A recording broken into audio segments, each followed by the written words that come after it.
네, 우리는 재앙이 지날 때 하나님 앞에 납작 엎드려서 하나님의 날개 그늘을 피하는 것이 얼마나 중요한가, 우리가 지난 시간에 말씀을 나눴습니다. 오늘은 그 재앙이 지나갈 때 우리가 꼭 기억해야 될 것이 있는데, 나를 위해서 모든 것을 이루신 하나님이라는 사실입니다. 우리가 피하는 그 하나님의 날개 그늘 아래서 하나님께서는 무슨 일을 행하시느냐? 우리는 피해서 숨어 있지만 하나님은 우리를 보호하시기 위해서 친히 역사하시고 놀라운 일을 행하시는 하나님이시라는 사실입니다. 나를 위해서 모든 일, 이 모든 일 속에는 너무나 많은 일들이 있겠죠. 그것을 이루시는 하나님이시다 하고 다윗은 고백합니다. 지금 다윗은 사울 왕을 피해서 굴 속에 숨어 있는 상태입니다. 그렇게 생명이 언제 끊어질지 모르는 위협을 받고 있는 상황에서 너무나 많은 사람들이 다윗을 비방하고 조롱하고 또 다윗을 밀고 하려고 하고, 사울 왕이 다윗을 시기하는 것을 알고는 사울 왕에게 다윗이 마치 반역자인 것처럼 그렇게 거짓을 꾸며서 비방하는 사람들이 참 많았습니다.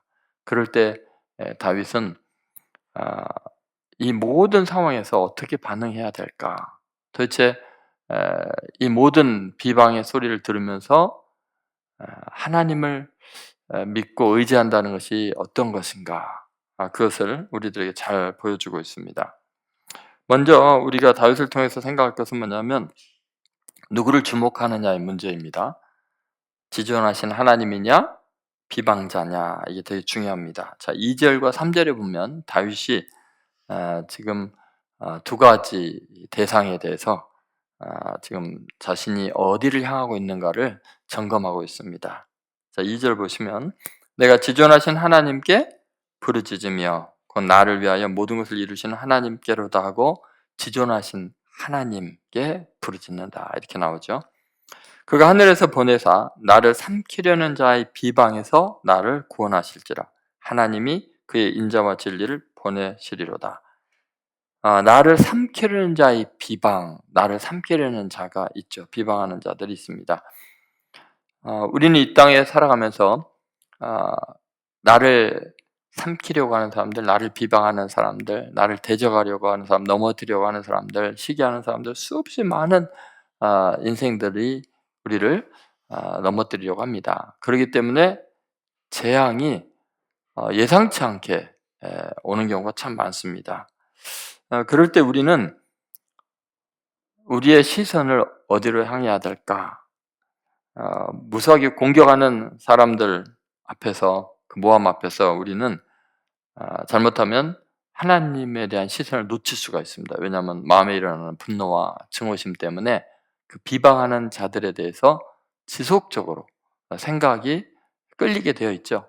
화장실에 앉아 있어도, 잠을 자도 잠도 안 오겠죠. 계속해서 나를 비방하는 사람들의 악함에 대해서 묵상을 하게 되고, 계속해서 그들에 대한 원망과 또 미움과 증오심에 사로잡히기 마련입니다. 그런데 그럴 때 다윗은 비방자들을 생각하는 게 아니라 지존하신 하나님, 너무나 존귀하신 하나님을 바라보고 있습니다. 나를 비방하고 험담하는 사람들은 너무나 비루하고 천박한 인간들입니다. 근데 그들을 묵상하는 게 아니라 지존하신 하나님께 부르짖으며 그렇게 고백하고 있는 거죠. 여러분, 우리는 하나님을 향하여 부르짖어야 마음이 단단해지고 또 견고해질 수 있습니다. 반면에 비방하는 자와 맞대응하면은 백해무익입니다. 마음이 상할 뿐만 아니라 그 비방하는 자들과 똑같이 치졸한 인간이 될 수밖에 없죠. 그래서 우리는 비방자들의 비난을 들을 때 우리는 더 큰 소리로 하나님을 향하여 지존하신 분에게 부르짖어야 한다, 그렇게 이야기를 하고 있습니다. 그래야 우리가 악에 물들지 않고 우리 자신이 비방하는 사람들과 전혀 다른 수준의 사람이 될 수 있죠. 근데 이게 쉬운 일은 아니겠죠. 이제 비방을 당해본 사람들은 압니다. 그냥 하나님을 향해서 부르짖는 게 아니라 이를 뿌득뿌득 갈면서 비방하는 사람들에 대해서 계속해서 나도 동일한 비방을 퍼부어댈 수밖에 없는 것이 인간들의 연약한 모습이겠죠. 그러나 하나님의 성령으로 충만해진 상태에서는 이게 가능해집니다. 예를 들어서 초대교회에서 스데반은 자기를 향해서 이를 갈면서 비방하는 정도가 아니라 돌로 쳐 죽이는 사람들을 향해서 오히려 눈을 들어서 하늘을 우러러 지존하신 하나님을 바라보고 부르짖어서 했던 말이 있습니다. 그래서 사도행전 7장 54절부터 56절에 있는 말씀인데요. 한번 같이 봉독하겠습니다. 그들이 이 말을 듣고 마음에 찔려 그를 향하여 이를 갈거늘 스데반이 성령 충만하여 하늘을 우러러 주목하여 하나님의 영광과 및 예수께서 하나님 우편에 서신 것을 보고 말하되 보라 하늘이 열리고 인자가 하나님 우편에 서신 것을 보노라 한데 아멘. 어때요 여러분? 스데반은 악에 물들지 않고 혈기에 노출되지 않고 반응이 굉장히 천사 같은 반응을 할 수 있었던 이유가 뭐예요? 자기를 향해서 이를 갈고 달려드는 사람들의 비방과 저주를 보는 게 아니라 눈을 들어서 하늘을 우러러 성령 충만해서 하늘을 우러러 주목을 했죠. 그래서 하나님의 영광과 예수께서 하나님 우편에 서신 것을 보고, 그러니까 말하는 내용이 예수님에 대한 이야기였죠. 인자가 하나님 우편에 서신 것을 보노라. 여러분, 우리는 하나님을 주목할 것인가 비방자를 주목할 것인가, 그것을 한번 잘 생각해 봐야 합니다. 악에 물들지 않고 혈기에 노출되지 않고 복음적인 인생을 유지하려면 우리가 마지막까지 최선을 다해서 고개를 들어서 눈을 하늘을 향해 바라봐야 합니다. 우리는 만약 그렇지 않을 경우는 이를 갈고 달려드는 사람을 향해서 우리도 이를 갈게 되고 동일하게 하나님의 은혜에서 떨어지는 죄인과 동일시 될 수밖에 없는 것이 우리들의 한계입니다. 어차피 모든 사람들은 다 이렇게 반응할 수밖에 없고요. 근데 어떤 상황에서 이게 가능하냐? 스데반에게 하는 말씀이 뭐죠? 스데반의 상태가 스데반이 성령 충만하여, 성령 충만하여. 성령으로 충만하지 않으면 인간적인 어떤 자제력이나 또 인격이나 그런 걸로는 한계가 있습니다. 금방 드러납니다. 그래서 우리는 모두 다 죄인이고 연약한 자이기 때문에 성령 충만할 때만 눈을 들어서 하늘을 우러볼 수 있습니다. 나를 향해서 주위에서 이를 갈고 달려드는 재앙이 가득한 세상에서 성령 충만할 때 눈을 들어서 지존하신 하나님을 향해서 부르짖으면서 그렇게 승리할 줄로 믿습니다. 오늘부터 여러분 성령 충만하셔서 눈을 들어서 지존하시는 하나님을 바라보는 귀한 성도들 되시기를 주의 이름으로 축원드립니다. 두 번째는 비방이냐 인자와 진리냐입니다. 너무나 많은 사람들은 비방하는 일에 시간과 물질과 많은 노력을 기울입니다. 비방할 때는 굉장한 에너지가 나오는 것이 죄인된 인간들의 특징입니다. 사탄의 마귀의 자식들은 할 수 없습니다. 우리 인간들은 죄를 지어서 죄의 욕망에 사로잡혀 갑니다. 죄가 나를 사로잡아 오는 것을 본도다 했던 바울의 고백처럼요. 그럴 때 특징은 뭐냐면 정죄하고 비방하는 것입니다. 왜냐하면 사탄의 하는 일이 비방하는 것이기 때문에 그렇습니다. 그래서 우리는 재앙을 만날 때, 어려운 일일 때 비방이냐 인자함과 진리를 말하느냐, 이거에 대해서 잘 생각해 봐야 합니다. 자, 57장 3절을 보시죠. 같이 읽겠습니다. 그가 하늘에서 보내사 나를 삼키려는 자의 비방에서 나를 구원하실지라. 하나님이 그의 인자와 진리를 보내시리로다. 아멘. 자, 나를 삼키려는 자의 비방이 있죠. 그런가 하면 하나님께서 인자와 진리를 나를 위해서 보내주시는 거예요. 인자와 진리는 내 속에서 나오는 게 아니에요. 그죠? 내 속에서는 뭐가 나오려고 할까요? 비방이 나오려고 하죠. 나를 삼키려는 자가 나를 비방하면 나도 비방이 나올 수밖에 없어요. 그런데 하나님이 그때 뭐를 보내줬어요? 나에게 하늘에서 보내사 그의 인자와 진리를 보내십니다. 그러니까 인자와 진리는 인간에게서 나오는 게 아니에요. 그것은 철저히 하나님께서 나에게 보내주셔야 합니다.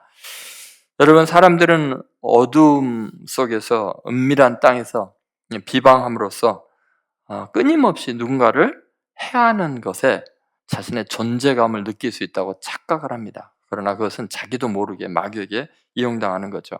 그러나 하나님의 사람들은 하나님께서 보내시는 인자와 진리를 말하게 되어 있습니다.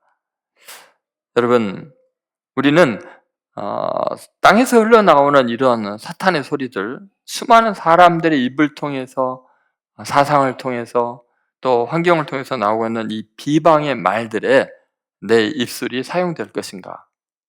아니면 하나님께서 내게 보내신 인자와 진리에 내 말이 사용될 것인가? 그것을 잘 생각해야 합니다. 여러분, 이 세상에 잘못한 죄도 많고 허물도 많은데 누군가가 질책하고 비방을 해야 되지 않습니까? 그런데 늘 그렇습니다. 하나님께서 우리에게 인자와 진리를 보내시면 우리는 죄인들을 향해서 인자하게 진리를 선포할 수 있겠죠. 그러나 우리가 성령 충만하지 않으면 언제든지 비방하는 자의 소리에 귀를 기울이고 그 말을 퍼뜨릴 수밖에 없는 것입니다. 다윗은 자신을 비방하는 소리를 들을 때 이성을 잃어버리고 흥분하고 맹세까지 하면서 그 비방하는 자를 죽이려고 달려간 적이 있었습니다. 그러니까 다윗도 우리와 똑같은 성정을 가진 사람이기 때문에 하나님의 마음에 합한 사람, 다윗은 남다르게 정말 처음부터 인자와 진리를 말하는 그런 사람으로 우리는 착각하고 있잖아요. 그런데 성경은 가감없이 다윗이 자기를 비방하는 말을 들었을 때 그 비방하는 사람을 비방하는 정도가 아니라 죽이려고 했습니다.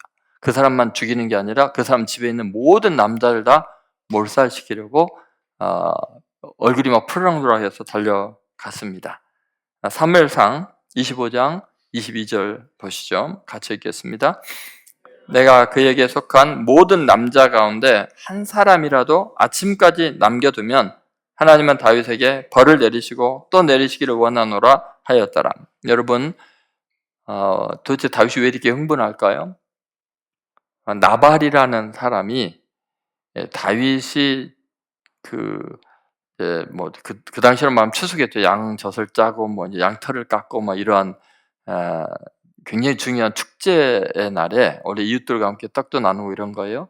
다윗이 갈멜에서 이제 수많은 그런 나발의 목자들을 지켜주면서 도적들로부터 보호해주고 이랬기 때문에 이렇게 잔치할 때 이제 떡과 물을 좀 달라, 우유를 좀 달라 하고 이제 원래 그런 거니까 사람을 보냈더니 나발이 다윗이 보낸 소년들에게 대놓고 다윗을 비방을 했습니다. 이 소리를 듣고 다윗이 나발 그 친구 형편없는 인간이야.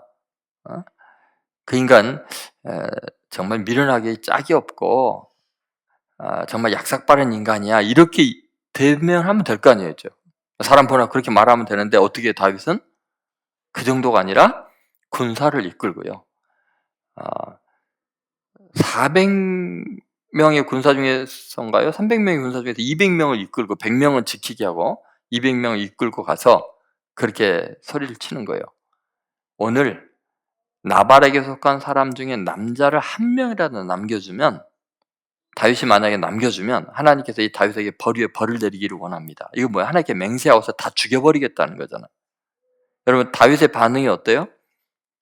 자기를 비방하는 말을 들은 걸 가지고 나발뿐만 아니라 나발에게 속한 모든 남자를 다 몰살시키겠대요. 이게 인간이에요. 인간은 이렇게 반응할 수밖에 없어요. 여러분, 눈에는 눈으로, 이는 이로, 이거요 기적이에요. 누가 나 눈을 뺐는데 그 사람 눈만 빼요? 죽이지? 여러분, 이게 인간의 모습이에요. 그때 하나님께서 하늘에서 천사 같은 사람을 보내주십니다. 그게 누구냐면 나발의 부인 아비가일을 감동시키셔서 다윗에게 급히 보내시죠. 왜냐하면은 지금 다윗에게 이렇게 반응한 걸 알고 종들이 자기 부인에게, 나발은 너무나 불량한 사람이라 말해봤자 안 통하니까 부인에게 달려가서 큰일 났습니다. 이렇게 해서 다윗의 사원들을 돌려보냈으니까 이제 큰일 났습니다 하고 이야기를 하죠. 그러니까 그 아비가일이 빨리 포도주와 뭐 고기랑 잔뜩 떡이랑 싸가지고 빨리 급히 가자고 직접 이제 갑니다. 그리고 다윗에게 굉장히 중요한 이야기를 하죠. 그 귀부인이 말에서 내려서 다윗을 보자마자 얼굴을 땅에 대고 납작 절을 하면서 다윗에게 인자와 진리가 뭔지를 설명을 해줍니다. 다윗은 아비가일의 지혜로운 조언을 듣고 평생 잊지 않고 이제 살아가게 되는데 그 조언이 이런 말이었습니다. 사무엘상 25장 26절 28절 한번 같이 읽어보겠습니다. 내 주여 여호와께서 살아계심을 두고 맹세하노니 내 주도 살아계시거니와 내 주의 손으로 피를 흘려 친히 보복하시는 일을 여호와께서 막으셨으니 내 주의 원수들과 내 주를 해하려 하는 자들은 나발과 같이 되기를 원하나이다. 주의 여정의 허물을 용서하여 주옵소서. 여호와께서 반드시 내 주를 위하여 든든한 집을 세우시리니 이는 내 주께서 여호와의 싸움을 싸우시며 내 주의 일생에 내 주에게서 악한 일을 찾을 수 없음이니이다. 아멘. 일생에 악한 일을 찾을 수 없을 만큼 훌륭한 다윗도요. 어때요? 지금 비방 들었다고 사람들을 다 죽일 만큼 큰 악에 빠질 위험에 있죠. 그때 하나님께서 인자와 진리를 보내는 겁니다. 그게 바로 아비가일이죠. 다윗은 나발을 상대하여 치는 것보다 더 높은 과업을 위해서 앞으로 나아가야 하는 사람입니다. 하나님의 언약, 그 진리를 위한 싸움을 싸워야 하는 인물이지 자기를 방어하고 자기를 변호하기 위해서 또 다른 사람들과 쟁론하고 그들을 죽이고 멸망시키고 넘어뜨리는데 인생을 낭비할 수 없는 사람이죠. 그래서 원수의 비방에서 참으로 자유하고 하나님께서 보내신 그 인자와 진리에 집중해서 사는 것이 이렇게 중요합니다. 여러분 재앙의 날에 우리가 꼭 기억해야 될 것이에요. 비방하는 자의 비방에 맞서지 마십시오. 그거에 신경 쓰지 마십시오. 우리는 뭘 해야 돼요?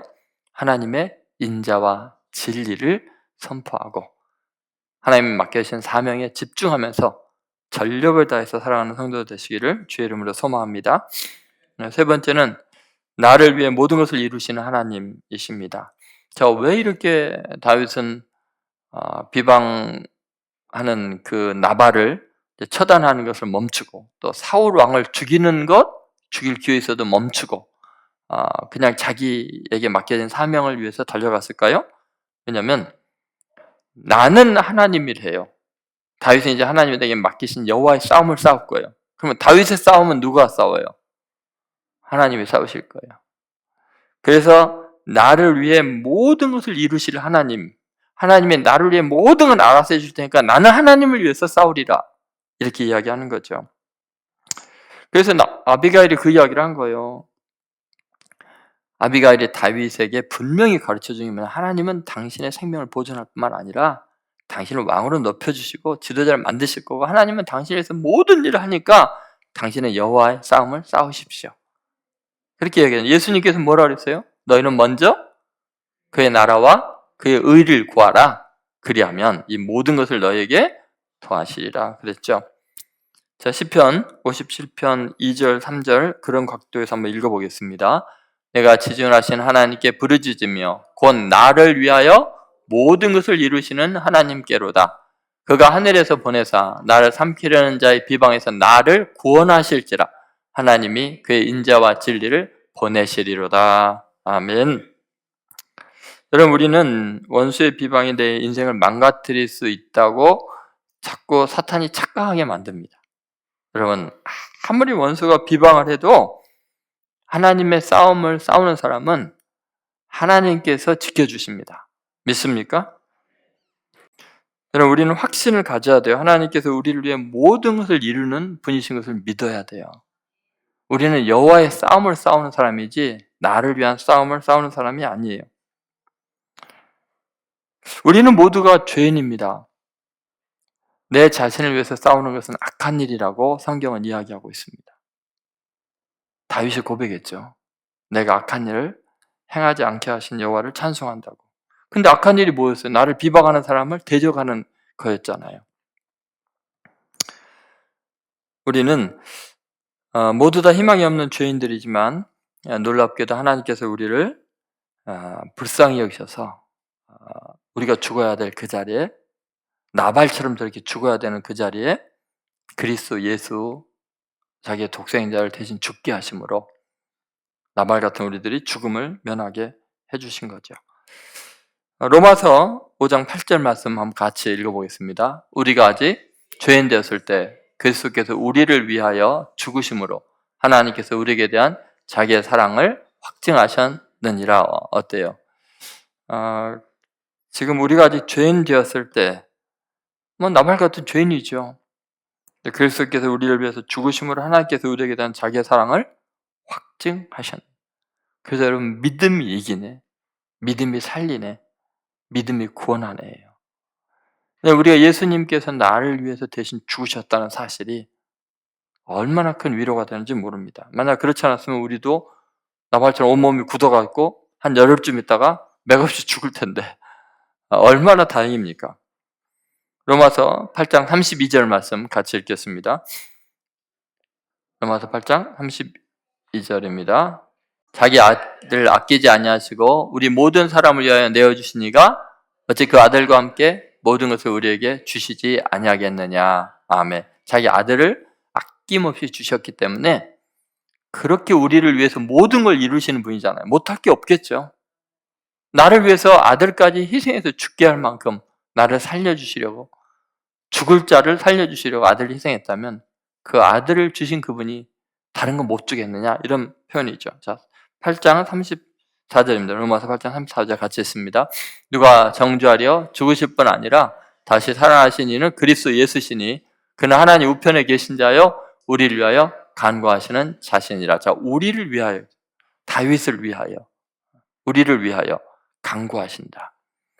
죽으실 뿐만 아니라 어때요? 다시 살아나서 지금 뭐 하는 거예요? 우리를 위해서 또 간구하시는 거예요. 우리를 위해 대신 죽으시고 또 우리를 위해서 지금도 간구하시는 분이 예수님이시죠.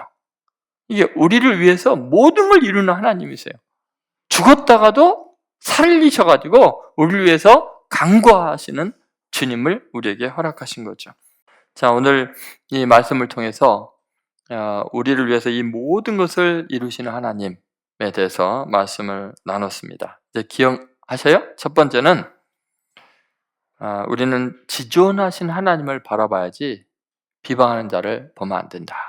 스데반처럼 눈을 들어서 하늘을 우러러 하나님의 영광과 예수께서 하나님 우편에 서신 것을 주목해서 봐야 하겠죠. 결코 이를 갈고 달려드는 사람들을 바라보면 안 됩니다. 근데 그게 제정신으로 안 되죠. 다윗 같은 사람도 안 되니까 성령 충만할 때만 가능하다. 그래서 이런 기도에 와서 간절히 기도하고 찬양하면서 성령 충만해야 될 필요가 있는 거죠. 두 번째는 뭐예요? 비방이냐 인자와 진리냐는 거죠. 계속해서 나를 비방하는 자들이 많습니다. 그러나 우리는 하나님께서 나에게 언약하신 진리의 말씀 붙들고 하나님께서 인자하시게 대하신 대로 우리도 거기에 주목해야 된다. 마지막 세 번째는 나를 위해서 모든 것을 이루시는 하나님이다. 그래서 하나님은 나를 위해서 이 모든 걸 이루시고 나는 여호와의 싸움을 싸우는 사람이 되어야 된다. 그러면 내가 내 일하는 것보다 하나님이 나를 위해 이루시는 게 더 완벽할 줄로 믿습니다. 그러므로 여러분, 이제 이 재앙이 지나기까지 나발 같은 사람들, 사울 같은 사람들의 비방에서 여러분이 자유해지시고 하나님의 싸움을 싸우는 그래서 용사들 되시기를 주의 이름으로 축원드립니다.